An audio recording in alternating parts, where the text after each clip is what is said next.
വേണ്ടി താരങ്ങളോട് അപ്പീൽ ചെയ്യുന്നുണ്ടെങ്കിൽ പോലും റഫറിയുടെ ഡിസിഷൻ എന്തായിരിക്കും എന്ന് നമ്മൾ അറിയേണ്ടതാണ്. ടൊസ്കാനോയുടെ ആ ഒരു കോർണർ കിക്ക് നേരെ വളഞ്ഞ് ബോക്സിലേക്ക് വന്നെങ്കിൽ പോലും അതിന് കൃത്യമായി തലവെക്കാൻ കഴിഞ്ഞില്ല.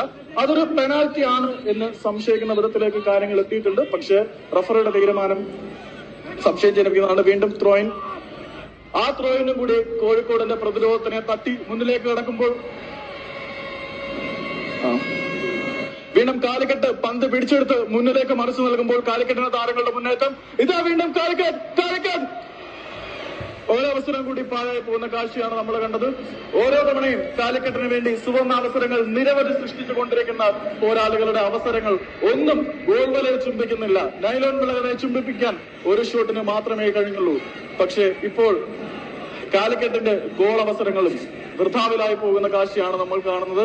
ഒന്നുകൂടി മുന്നിലേക്ക് പോയി ഇടതുവശത്തേക്ക് പന്തിനെ മറിച്ച് നൽകിയിരുന്നെങ്കിൽ ഗോൾ നേടാനുള്ള ചാൻസ് ഉണ്ടായിരുന്നു. പക്ഷേ തൃശ്ശൂരിനെ വില കുറച്ച് കാണുന്നത് കൊണ്ടാണോ എന്നറിയില്ല, കാലിക്കറ്റിന് കയ്യിൽ നിന്ന് പോകുന്നു. വീണ്ടും കാലിക്കറ്റിന്റെ ക്ലിയറൻസ്, പന്ത് ലക്ഷ്യമില്ലാതെ മൈതാന മധ്യത്ത് മാത്രം കിടക്കുമ്പോൾ കാലിക്കറ്റിന്റെയും തൃശ്ശൂരിന്റെയും താരങ്ങൾ തമ്മിൽ പന്തിന് വേണ്ടി പോരടിക്കുന്ന കാഴ്ചയാണ് നമ്മൾ കാണുന്നത്. തൃശൂർ താരം ഒരു ത്രൂ പാസ് നൽകുവാനുള്ള ശ്രമം കാലിക്കറ്റിന്റെ പ്രതിരോധ മതിലിൽ തട്ടി അകലുന്നു. വീണ്ടും തൃശൂരിന്റെ ബ്രസീലിയൻ മാന്ത്രികന്റെ കാലുകളിലേക്ക് പന്തെത്തുമ്പോൾ കാലിക്കറ്റിന്റെ ഗോൾമുഖം വിറയ്ക്കുന്നുണ്ട്.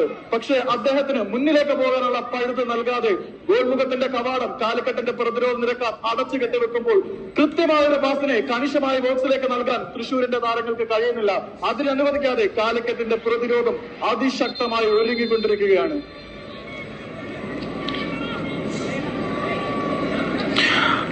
ഒരു ചേഞ്ച് കൂടി അവിടെ കൊണ്ടുവരുന്നുണ്ട് കാലിക്കറ്റിന്റെ ഭാഗത്ത് നിന്ന്. മാറ്റങ്ങൾ ഏറെ നിർണായകം.